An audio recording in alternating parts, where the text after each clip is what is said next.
Obec Hronec sa rozprestiera v úzkom údolí rieky Čierny Hron, do ktorej sa tu vlieva potok Osrblianka. Prvýkrát sa písomne spomína v roku 1357. Hronec má silnú technickú tradíciu. Pred miestnymi zlievárňami je vystavený tu vyrobený prvý liatinový most v strednej Európe z roku 1810.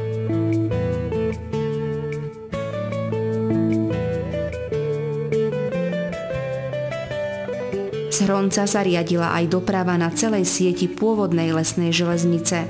V miestnom depe dodnes prespáva najväčšia atrakcia čiernohronskej železnice, parná lokomotíva ČKD.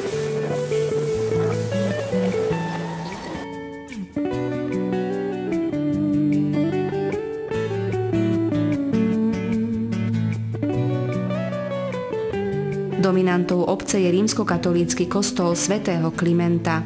Bol postavený v rokoch 1821 až 1826 v klasicistickom slohu. Ďalšími sakrálnymi pamiatkami sú kaplnky v obci a okolí. Vedľa kostola sa nachádza pamätník obetiam Prvej svetovej vojny. Počas Slovenského národného povstania tu prebiehali kruté boje a tieto ťažké časy pripomínajú početné pamätníky.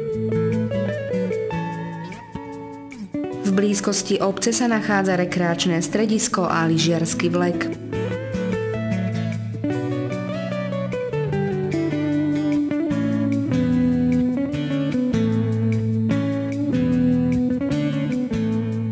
Občanom slúži aj novovybudovaný športový areál.